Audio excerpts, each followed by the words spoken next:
everybody, I'm Steph. I'm Michael. And we just got back from GenCon 2025. That's right. Ooh. And where'd my badge go? I got my badge right here.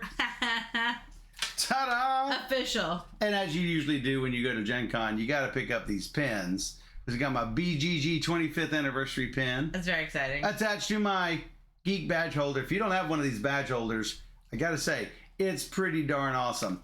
Because you've got all sorts of spots to hide stuff. You can put all, like, if you're like us, you're collecting business cards all day. You got a little slot behind your badge. You've got this little pocket inside. You've got a zippered pocket in addition to that.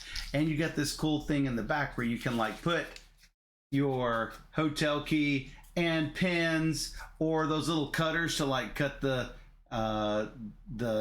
wrapping off of cards and stuff. Super helpful. These are way better than the normal lanyards because they don't do the whole flip around, so your name is always in front. Way better. Love it. Yeah. So we were working the BGG Hot Games room during GenCon. That's right. And for those of you who don't even know what GenCon is, it's a convention that's been around for 55 years or more. I cannot remember. I don't know what year that they are on, but I did see someone walking around with a GenCon 55 shirt.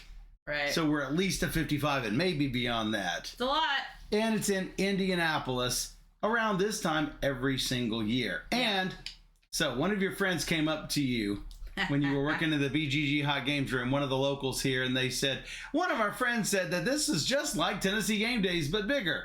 No, it is.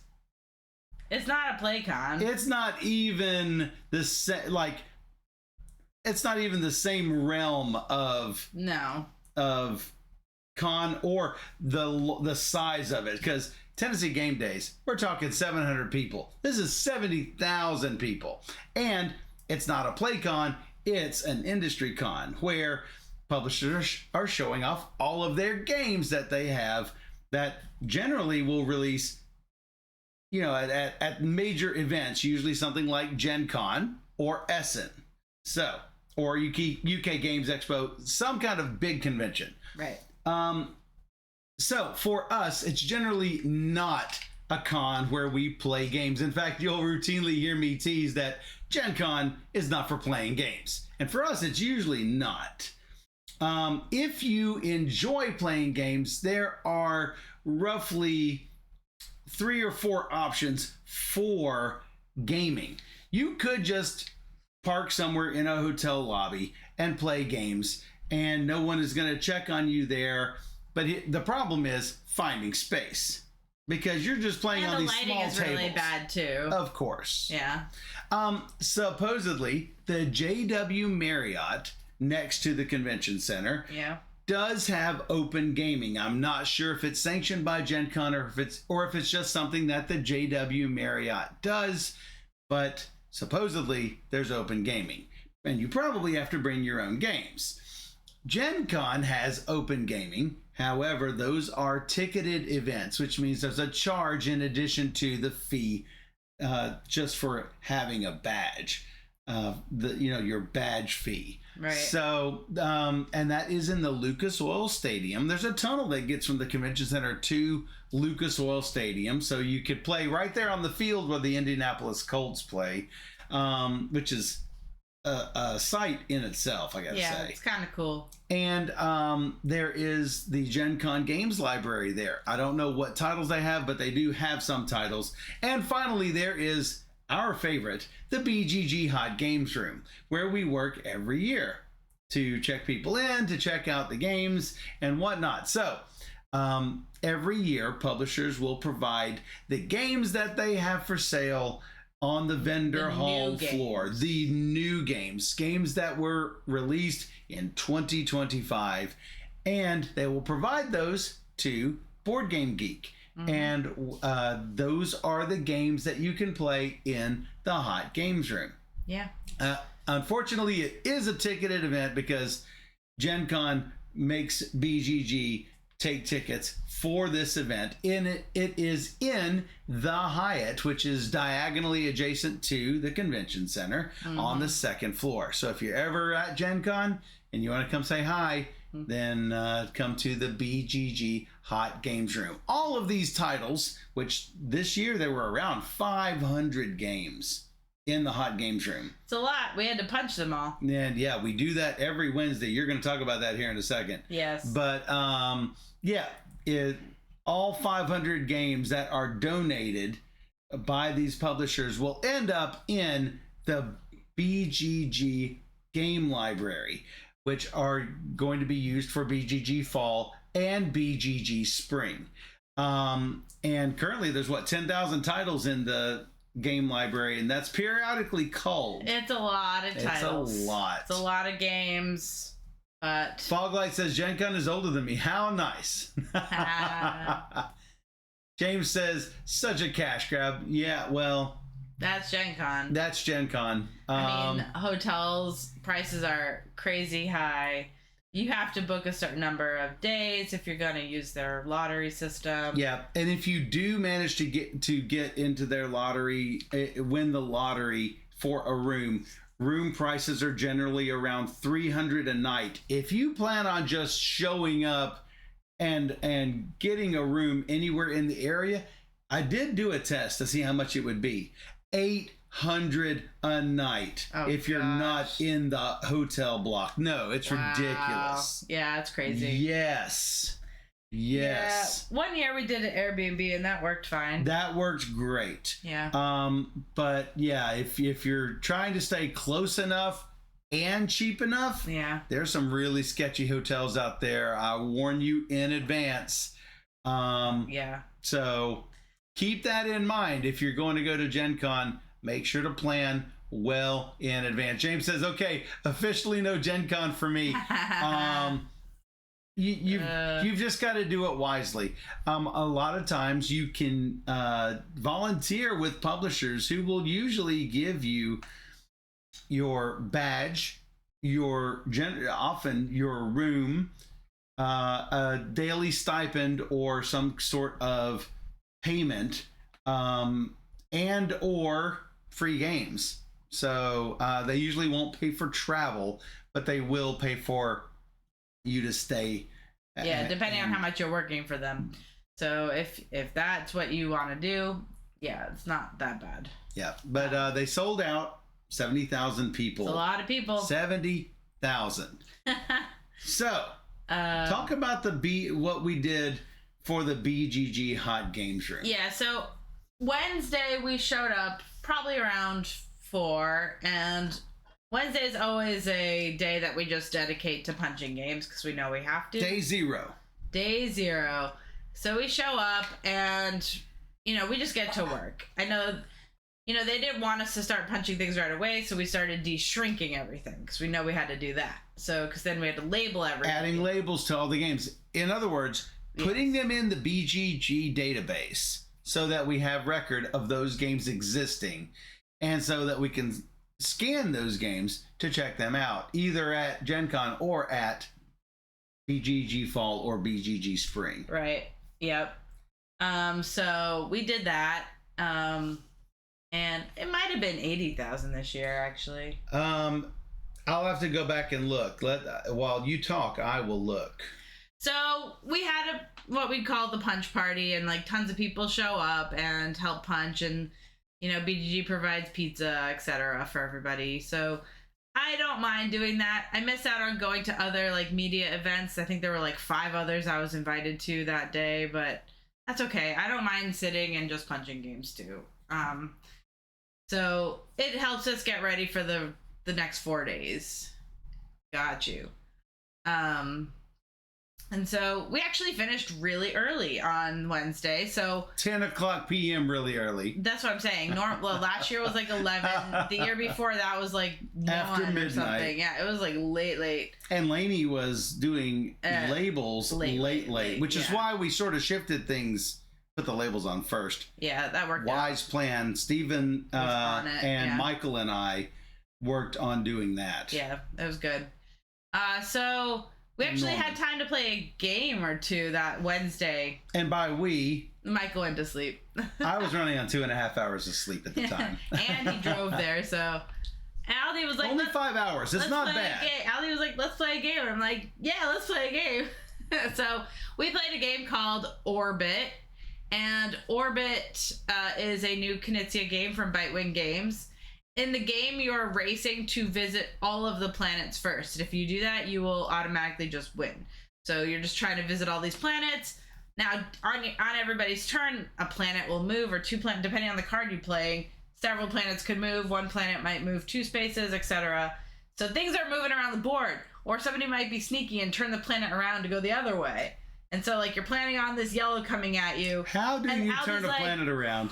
Oh, you got a card that says turn around planet. I mean, some people move mountains. Some people move planets. Aldi moves planets in the opposite direction of where I wanted to go. So you're trying to prevent people from getting where they need to go. And while you're getting to the places you want to go, it was a really close game. I ended up winning, but everybody would have, like, won that same turn. So it was super close. Duchess could have finished. Wigsby could have finished. If not that turn, the next turn. Aldi was one away as well. So it's like it was really close game. So that was pretty cool. And then I taught everybody Positano, which I really like because I convinced them 20 minutes. The game took longer to explain than it does to play. Just because it's in 4 rounds with 4 people, the game is like over, and then it's like, bah! You made a city, and it was pretty, and I really like it. It's a good game. Yep. I saw on the vendor hall floor, a Positano expansion that adds 2 player colors. I know. And an extra level. So that's interesting. I think it's this way.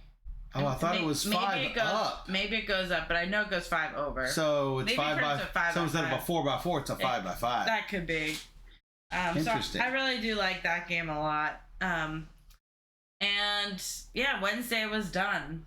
Yep. So then Thursday, we were first on schedule. Official start of the convention. I really like the 10 to 2 shift on Thursday because everybody's doing the vendor hall. Everybody's going to see, and it's probably slam-packed. Yeah, and it's slow. But so the question that we are most asked when we're working the hot games room is, what's the hot game this year? That's right. I kid you not. So Steph is at the front because she's got game transactions to do with people that are not going to the hot games room. Right, yeah. And so that means I'm working the library. And I had someone come up to me in the first 90 minutes of the hot games room. What's the hot game this year? What do you then? And I'm like, it's a little early to say. It's like day 0, day 1 hour. It's literally 11:30. I would have had an answer for them. I did have an answer. I would have said Vantage. And now James says, what was the hot game this year? We'll get to that. We'll get to that. Hey, Sprout. Yeah, it was pretty dead the first couple hours. I was still punching games that were coming in because we hadn't collected everything the day before. So we were getting all the last remainder. So I was punching things out in the hall. Because some games came in Thursday morning. It's like publishers are like, oh, wait, we want our games in here. Yeah. As you should. Yes. Because if any publishers are watching, listen up. There are a lot of people who come in there and play the game, and they're like, I have to instantly go buy this.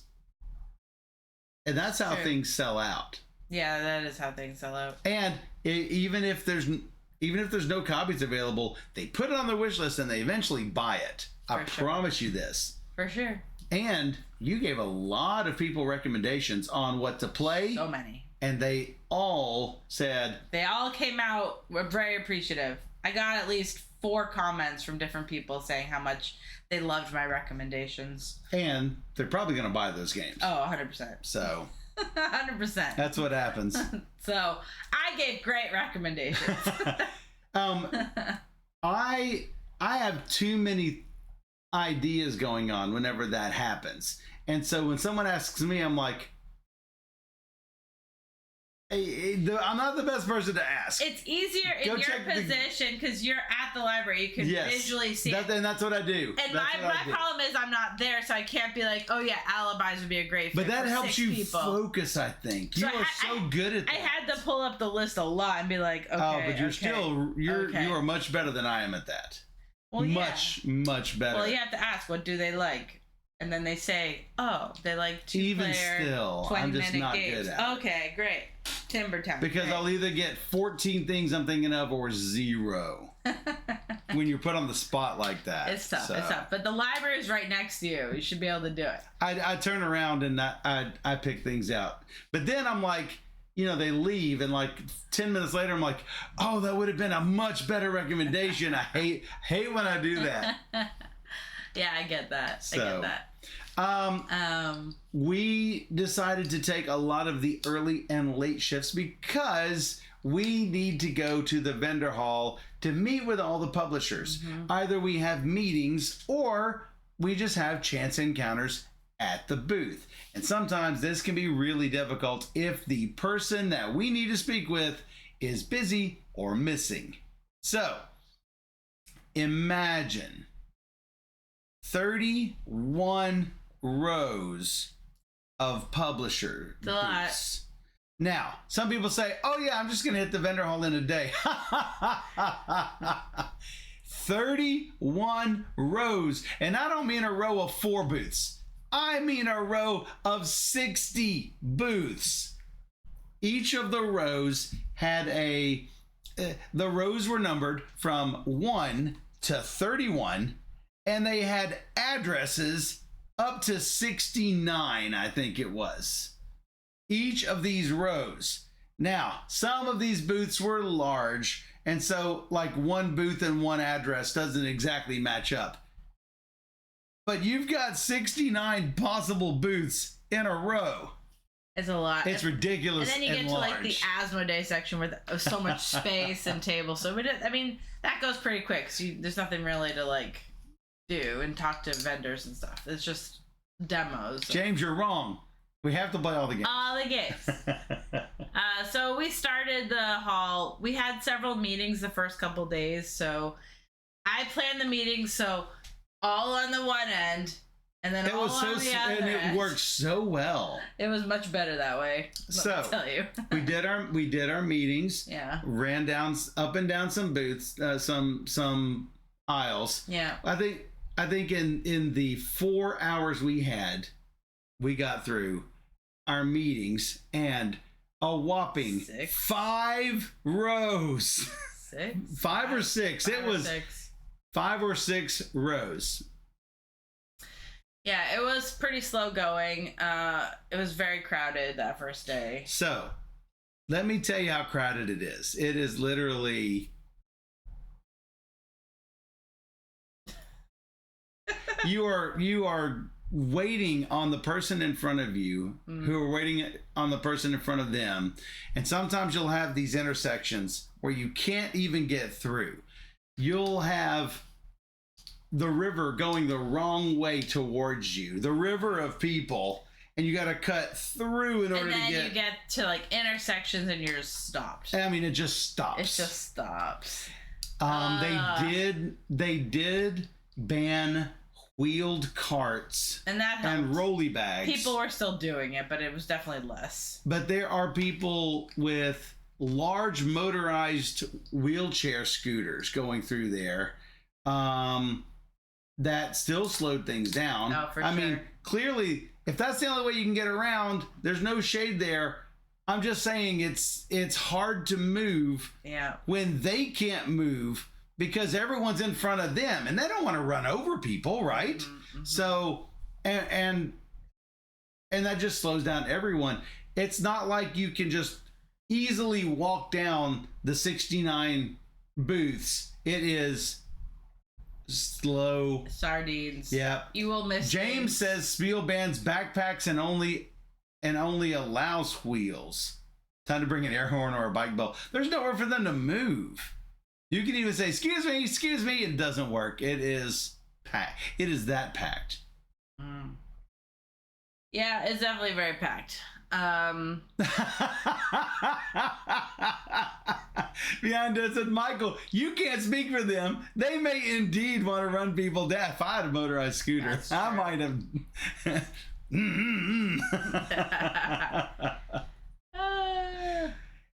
So yeah, I totally understand. Now at Spiel, we can talk about that later on, but there are other problems with Spiel.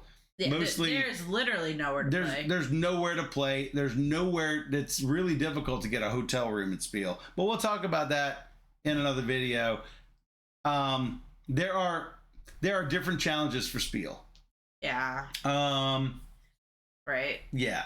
So it just depends. So what did we do that day? I don't know. I don't have my game list because later that night, after we ate some food, we played. Is that when we had our? That was not our Game Guildy Steak and Shake. Mm-hmm. That was our first Steak and Shake, though. Yeah, we went to Steak and Shake. Yeah. We love Steak and Shake, which is across from the Hyatt and the convention center. Basically, it's facing the Hyatt, though. Yeah, but for the value, I think I might just go to like Chick-fil-A. Right. But I gotta say, very fast. This year, lightning fast. Both places very fast. So I can't. That was Fog Light's first time at Steak and Shake. What did you think? We want to know. Yummy fries. Band? What? You don't like Steak and Shake? You just had a steak. Yeah, but the restaurants are packed. I saw someone's comment on like a $90 steak and how it was burned. Ew. If you're paying $90 for steak, it better be medium rare. Yeah, I liked it. It was fast and I was hungry. Yeah. And those fries, love those fries. Love those fries. Love those fries. So it's convenient because it's right across the street from the Hyatt. The chicken place that shall not be named. We like Chick-fil-A. They are expensive, but if I'm paying almost as much for they were fast for Steak and Shake. Exactly. I would rather get the quality chicken. So that's just me, I guess. But anyway, we did Steak and Shake twice, I think. So twice. Yes, we did Chick-fil-A once. Yeah. So because we ate Panera in the morning. We're cheap. Panera every morning. Yeah. Steak and Shake twice. Chick-fil-A once. And that's nothing expensive. That's all we really nothing expensive. Nah. So that night we ended up going back and playing Critter Kitchen for 2 players. Yes. Loved it. Because we ended up getting a review copy from Lucky Duck Games. Oh, it's not up here, is it? No. And we wanted to play it. Yes. And so I wanted to see if it was like Flamecraft, because Flamecraft was just okay for me. It was fine. Agreed. It was not bad. It was fine. It was super cute, Flamecraft. So I'm like, okay, Critter Kitchen's so cute. Let's give it a go. Very different than Flamecraft. Very different. Which is really good, because I didn't want it to be like Flamecraft. Yeah. It is, now, ideally, probably not best with 2. But it worked fine with 2, but it's probably better with like 4 I can't people. imagine it would be so much better with 4, I would think. Yeah. Yeah, looking forward to it. You're competing for different areas. Everybody's simultaneously picking 3 locations to send their workers. The little one takes 1, the medium one takes 2, and the big one takes 3. So you want to try and put the guy who can get 3 things in a region that could get him. Yeah, so it's a speedy mouse that can't carry a lot. But he'd go earlier in picking. Yes. So. There is a squirrel, something bigger. A fox? I can't remember. A lizard, I think. A lizard. It was a lizard. I think. Carries more, a little bit slower. Mm. Then there is the big rhino. No, it's a pig. Boar. Yeah. That can carry 3 things, but goes last. Yeah. So I love that style of programmed action selection, and you've got that risk reward of, I can only get 1 thing, but I can get what I want. So, right. So, ooh, a meme idea. That is. I really enjoyed this game.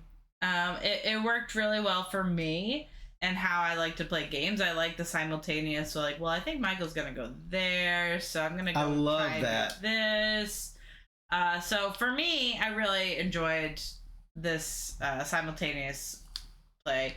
and you're trying to collect recipe ingredients and complete the recipes, so you learn more as the game goes. I think it was really cute. I definitely liked it better than Flamecraft. It's one that I will definitely want to play again, and I'm glad we got to play it. There are very few times that you are not glad we got to play a game. That's true. I gotta say, I am always glad to play a game, but I'm grateful that I did get to play. You know, like I'm. We could have picked something else, but we did it, and we chose that one, and it worked out. Like, it worked. I was happy to play, so I will always be happy to play. That's true. Then we finished the night. Yeah, with a party game called One Round. One Round? Question mark? That's what it's called. We lost. It's a cooperative game.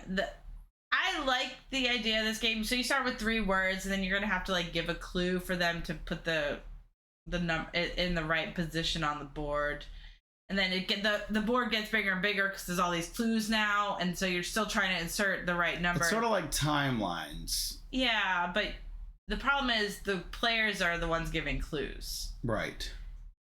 I feel like if you play it more than a couple times, it's always going to end up being the same kind of clues. Like, right. Because they don't have the clues they don't provide clues. You have to do not timelines, work. But yeah, you're inserting them in. Yeah, into the right position. From 0 to 100, but going around in a circle that's round. So I might have the number 59, and it has to go between 50 and 100 or whatever. So, but you have to put. There are words on those cards. Right. And you have to find a word that goes with only those words and not some other words. So yeah, I'm going to put Steph's token where I think it goes, and then she'll reveal. Were we right? So it works. I feel like it's been done in different ways. I would have preferred that they give us actual clues to work with that I'm going to have to figure out how to use. Yeah. Screwdriver with cake and I agree. It's almost like a create your own game. Yeah. Which is it's lazy. A little lazy, yeah. But I like what it does. Yeah, me too. I liked it well enough. Yeah. Friday we worked 2 to 8. 2 to 8 that day. Right. So we had to get done with our meetings in the morning, work a 2 to 8 shift, quickly get something to eat, and then play games. Yep, that's what we did. That's exactly what we did. So we did our meetings in the morning. Another 6 rows done, complete. Yes. And then we did the 6-hour shift, and then we went. We did our Game Guilties meetup. That's right. We at Steak and Shake. That's right. The whole crew. The whole crew. Yep. That was good. And then we went back and played some games. We met with your friend. Yep. Well, I had a friend that one of the first people to play Warehouse 13 at GenCon 2017. I think it was. Nice. Katie, and first time that you had met Katie, even though you also played GenCon probably. Oh, Foglight crashed it, yeah. Like right about after that. Right. Like after she played it, I think you played it like a session or 2 after that. Played Warehouse. Yeah, I mean that was feels like forever ago. It was forever ago, and yeah, then we played Builders of Sylvandale. Yeah, because that's another one we picked up from Aries that day, so it looked really cute. I like building with the little tiles. So there are these square tiles that have notches on all 4 sides, and you're putting them so like you've got one tile here and another tile crossing it here and another tile crossing that, back and forth to make this tree-like structure. Right. You said the first time you'd seen structure like this was Sword Crafters. Yeah, just if anybody remembers Sword Crafters. Which was probably, what, 6-7 years ago? 7-8 years ago? Feels like 2016, longer, 2017. Anyway. My time is all wonky. And I have seen no fewer than 3 games use that mechanism this Gen Con. Yeah, there's like tons of games using it now. Where you're Weird. building this. I saw one with vines. Yes. Looked really cool. And I saw this one. So you just played Sword Crafters the other week. Not impressed? You really like Sword Crafters. I think it's fun. I have not played it. It's a drafting game. I like drafting. So in Builders, you are basically playing cards in order to place your top tile onto a matching tree in this like 4x4, 5x5 grid. This grid is broken up into 4 or 5 regions, each with varying amounts of trees. So you are trying to have the most tree pieces. I guess you're building these little tree houses in these trees. And if you have the most in a tree, then you can gain some kind of area control bonus. Not just for the tree, but if you also have the most dominance in these trees, you will also gain dominance of the region. So, which is points. Which all of this is points. The height of the tree, points. The size of the region, points.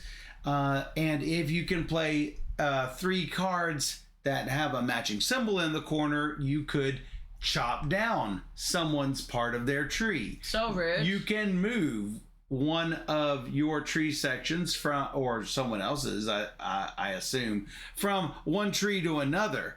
Or you can put a treetop on it and nobody else can build on that tree or chop it down or move anything to it after that. And then you will finish your turn by taking a card and basically do that for two different rounds with 18. a scoring in between. Yeah. With I think 12, 18. I think it's 9 and 9 and 9 yeah. and 9 and 9. Yeah, so 9 and 9. Yeah, I think. With a scoring in between each of those 9s. Dan says you can't even see what you have built, much less anyone else. And Sword Crafters or Sword Crafters. Or Nope. is it? Yeah. Sylvandale, it can be difficult to see what's going on, but I think that is by design because, maybe you missed the opportunity that you needed to take dominance of an area. If you miss you're limited to what's on top of your stack and what's in your hand. So Yes. you're not necessarily going to take the best play every time. Yeah, you can't take the best play every time. You might not have the right tile to do so. Yes, exactly. I mean, so that was okay. I liked it. I was hoping to like it a little bit more than I did, but Well, so you and me and Katie, we talked for a little bit. But this is a game that is a 60-minute playtime. Mm-hmm. 60 minutes plus talking a little bit. Plus talking a lot of it. Well, not for an hour. Plus teaching the game ate up most of Katie's 2-hour ticket. This is why you want multiple 2-hour blocks. You want to buy a bunch of ticketed blocks not just one. We were also getting there late, so Yeah. that ate up time too, and yeah, we had to learn it. That also ate up time. Exactly. And then you went to sleep, and I still stayed and played another game. What? With Ryan Shun of Man vs. Meeple. I love Ryan. And Adam. I taught them all Hutan. Who what? Hutan. So yeah, that was you, Ryan, Tiffany, and Adam? Yeah. Yeah. And I think everybody fell asleep during my rules teach. So I crushed them. So, I mean, I gotta say, it is pretty abstract. I really love Hutan. It's been great. It's been fun playing it. Just online and whomever I can play with. I've been enjoying On BGA? Yeah. Oh, okay, cool. But also my game group really liked it too. So Nice. Yeah. I've been enjoying it. And that was Friday. Day 2 of the con complete. Yay! Saturday, day 3 of the con. We had the late shift. 6 to midnight. So we were walking the halls most of the day. We actually played some games on the floor. We did. We learned a couple games. Ended up in the Happy Camper booth. What is his name? Panic. No. We did play with Panic. I'm talking about the guy Jason, thank you. Who started Happy Camper and came up with a really cool game called Jungo. I don't know if it's his design. No, not his design. But... I mean, he signed it. Yeah, no. I thought Jungo was up here. And he did trios. He brought trios to the U.S. Trio, yeah. Nana rather. And so now we got Jungo and another Matt Leacock game, which seems cool that we haven't played yet, called Four Doors. 4 Doors, yes. So we're excited to play that, but we did get to play a game of Jungo. It's like a minimalist pandemic, the 4 Doors. Yeah, supposedly. Seems really cool, so we'll be playing that soon. So Jungo is a one-hand game. You're trying to get rid of your cards first. It is a mix between Scout and Linko. I love it. It's so simple. It doesn't have double facing cards, but the Scout portion is you cannot arrange your hand. Right. The Linko part is you're trying to play better and better sets. Right.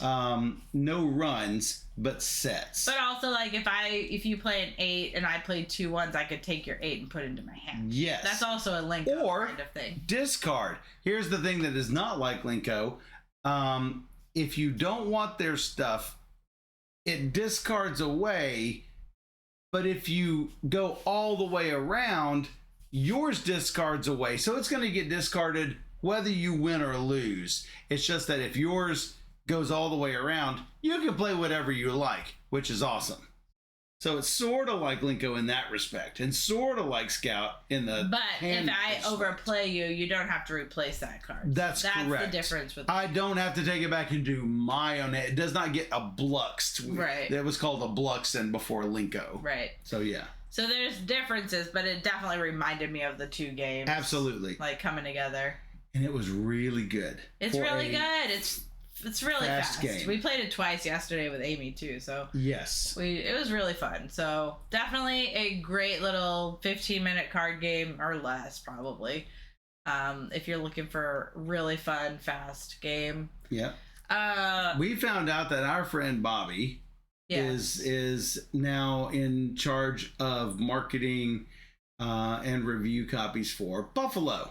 Yeah, but we didn't see him over there. We did not see him, but while we were over there, right, we saw the Hook and Ring battle game, right, which is what you would expect. They've actually got this at Dollywood in a huge version where you're trying to take this ring and throw it so it latches onto a hook.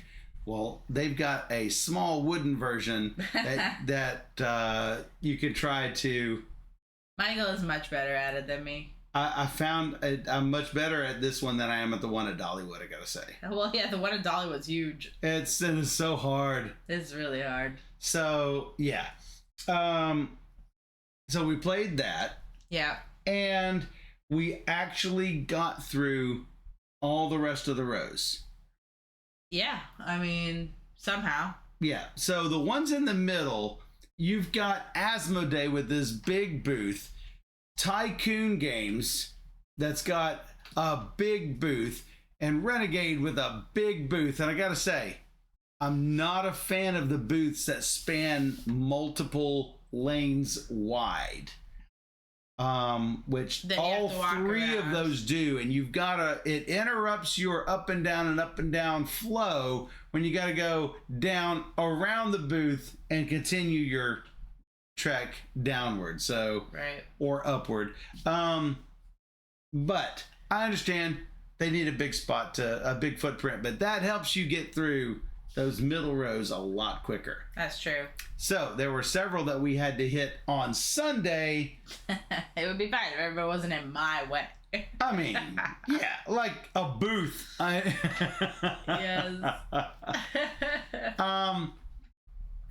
So there were several more that we knew we had to hit on Sunday, because a lot of times the publishers will say, like, come back Sunday to see if we have any left. I understand. They should sell the game if they can. Sell those games. But if they have extra that they don't want to pack up, well, we're happy to take it too. That's right. But Saturday night we got to play. I know, after our 6 to midnight shift, the room was closed, but Aldi's like, let's play games. And I'm like, yeah, let's play games. I'm so tired. Aldi and worth playing. Aldi and Steven decided to stay and play with us. Yeah, so it was fun. And other folks were still in there. Fogler, were you in there? I think so. Kess and Duchess and Kess, yes. Derek was in there, yes. They were all playing Flip Tunes, which I still want to play. We got that, so we're going to be playing So we played 3 games of Chitchat. This game called Chitchat is probably the same. Yep, so fun. So we played Chitchat, 3 games of it. It is pretty wonky. It's a wonky game where you have to kind of guesstimate what numbers might be. It's kind of a timeline situation where you're trying to put things in a number order. Yes. Yeah, where it's like, how many words are in the U.S. Constitution, including all amendments? I don't know. And you're trying to order all of these, and we did poorly 3 times. I think we technically also kind of got the scoring wrong for the first 1 or 2, and then we kind of figured it out for the last one what the scoring actually was supposed to be. So it has this weird score. Here's the thing. This is what happens when I learn games from people. I know. Because I'm not reading the rules, and yeah. It's fine. This is why I read the rules before we play. We weren't really sure that we're doing it right. But it didn't matter. We had fun. We had fun playing. And then everybody was leaving from the Flip Tunes game that we just said. And they all came together. Game. It's 5 minutes, 1 round. Of course, 1 round means everybody wants to play. So we did the whole game. And we played Booba Kiki. Booba Kiki. What? We tried to leave. Yeah, I know you tried, but we wouldn't let you. That's right. And Booba Kiki, super fun. So I was highly impressed, even though I'm really, really bad at it. So you've got 3 different syllables or nonsense words like Booba and Kiki and something else. And then someone will reveal a picture. It might be an apple, it might be a guitar, it might be whatever. A can or And feather. you have to decide, let's say Steph is the clue giver. She locks in which of these syllables, nonsense words, matches her picture. And we all have to try to mind meld with her and decide what we think it is. And there's 2 trackers. One for the wrong answers and one for the right answers. And whoever can get to 0 first. Whichever, wrong or right. You'll either win or lose, depending on who goes to 0 first. If it's the right answers, that means we did enough correct. Yeah. And I officially put us in the hole. We started off bad. We caught up significantly. Ultimately, it wasn't enough. We lost. Yeah. Mostly because nobody mind melded with you. And you didn't mind meld with anyone else. But the problem was my turn, and I had these cards. I'm like, well, this one is clearly this or this. That is not a Booba. That's a Kiki. And I went back and forth in my mind which one. Because it was like Droon. Like, I could hear it as like drawn or drawn. And it was a pen, so I'm like, or a feather. It was a feather, so I'm like, it could be a feather drawn or droon or whatever the word drew. I think it was just drew. D-R-O-O, drew. And so I'm like, okay, you drew with the pen. But their other one was like wingnet or like windnet, or it sounded sort of like a bird name. So everybody went with the bird name. Even though it's not really a bird name, it just sounded like it could be a bird name. Mendeli was so much a better choice than Nikki. And then you start remembering things like this. Mayor drew all over that after dental surgery. That's So I put us all in the hole. It made sense to me. Yeah. So I was debating between both of them. So yeah, we're looking forward to showing you all of these that was a lot of fun. at some point. Then we went to sleep. So, and Sunday we get up. Last day. Yeah. We took our time getting up. Well, yeah, because we had to bring all of our stuff to Derek's room. Yeah. Because we were checking out that day and we had nowhere to put our stuff. So we're like, Derek, can we use your room? Because we didn't want to charge BGG for an extra expensive hotel day. Nah. Because we were leaving that day. Yeah. So, we made the last of our publisher runs. Still did not meet with everyone we wanted to, but we made some really good contact, some of which we have not gotten to make good contact with in years, literally. So looking forward to bringing games for that. Matthew! We also saw Matthew, who had a birthday at the convention. That's like the best birthday. That's right. This is a channel where they play all the games. This is their channel. You found the right place. That's right. We are just recapping GenCon right now. That's right. We have made it to day 5 or whatever, day 4. Yes. Sunday, the last day. I can't remember which day was Matthew from Envy Born Games, his birthday. I think it was day 2? 3? I don't know. 2 or 3? 72,000 people came to my birthday party. I know, it was great. That's the best. Mayor, there was a lot of punching going on Wednesday. We punched a lot of games. So, yeah. We finished up all of that, tore down the hot games room within like an hour and a half. Probably, yeah. And that was it. End of GenCon. Yeah, it was a good final day. And then we made it home, and this is what happened. This is what happened. Wow. We got a lot of games to play, guys. I think that's like 130. We got a lot of games to play. 130-ish games. Something like that, yeah. That's so unfair. What's unfair about it? Give me. Hey, this is also a lot of work. This is work, There's guys. no It is difficult to lug these to and from. Michelle was like, how long do you think it'll take you to get through this? I'm like, well, on about average, a week. On average, if I learn about 50 to 60 a month, it should be 2 months in theory. And there's a lot of small games here. It shouldn't be that hard to just go through it. So ever since we've been increasing our reviews over the past number of years, we will be playing a game and then the mailman will come. And you know what the song is? Play one game, get 2 more. Play one game and get 2 more. So it's really hard to get through a stack like this in just 2 months. So because more games come on the heels of all of this.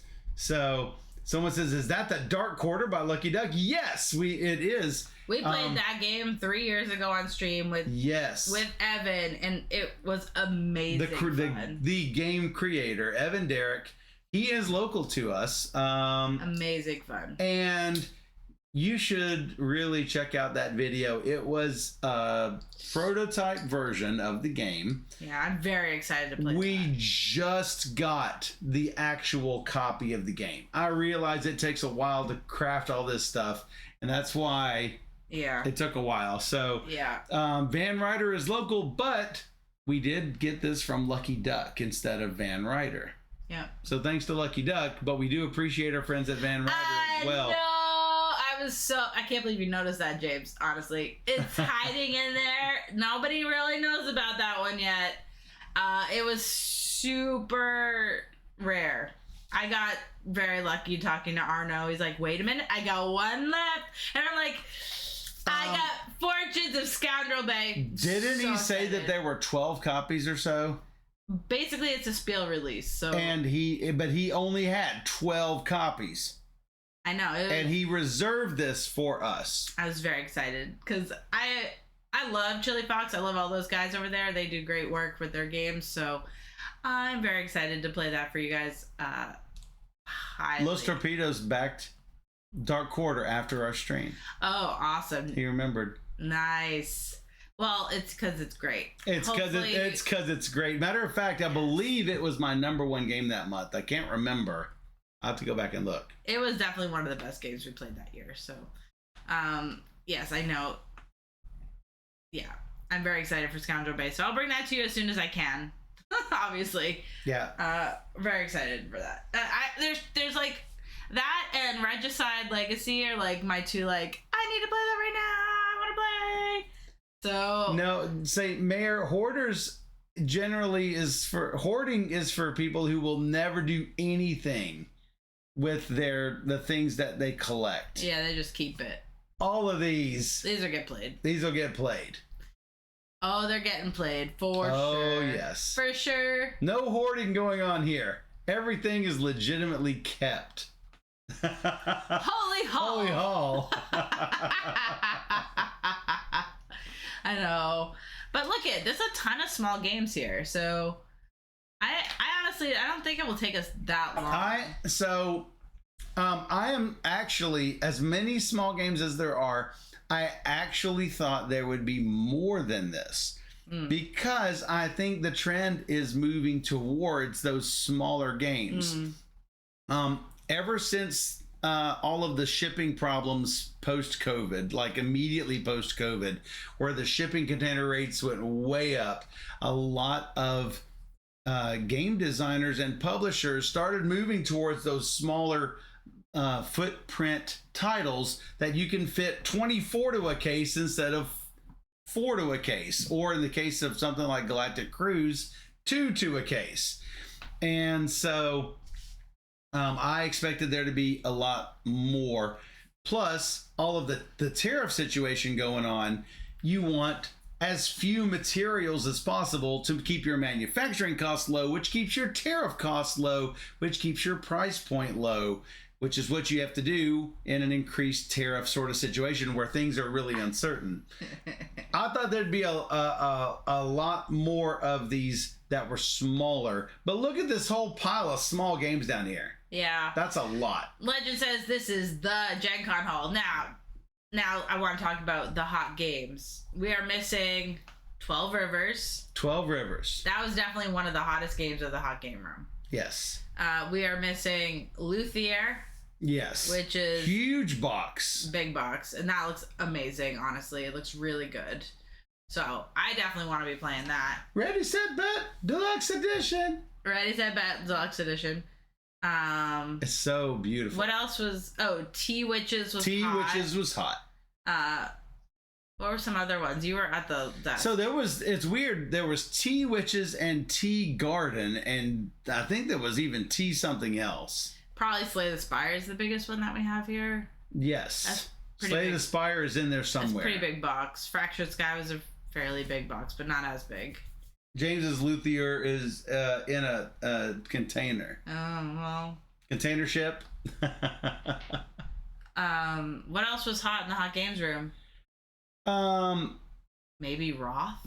I don't really know much. No, Roth got checked out, but it was not the hot one. What's the Lightning Train? Lightning Train from Direwolf. That's missing from this stack. That's missing too. That was definitely a hot game. Tea Garden, which is there, it's in our stack, so we'll be playing that. Yeah, I'm trying to think. That's the pink one. Yeah, I walked around a lot and saw people playing stuff, but let me think. A lot of like Oink games, like the mystery kill one. I forgot what it's called. Mystery kill. Where like the blood that you're like a lot of pictures like this with like the blood. Deadly silence. I can't remember. That was an Oink game, but I didn't play it, so I don't know. Dying Message, yeah. Dying Message, thank you. That was hot for sure. I did not see a lot of people check it out.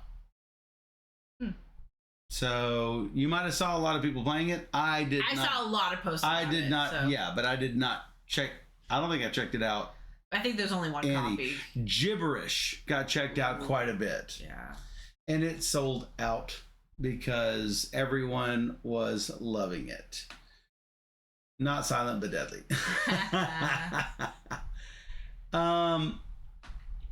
What else was flying off the library shelf?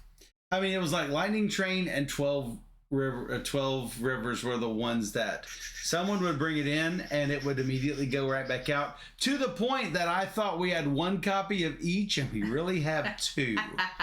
That's how much that's how fast it flew off the shelf. So, for sure. Yeah, it was a good Gen Con. Yep. Now we get to play everything. Now, I gotta say, I hate to give this person any notoriety, but somebody stole a copy of Galactic Cruise from the BGG Hot Games room. Ridiculous. It's ridiculous.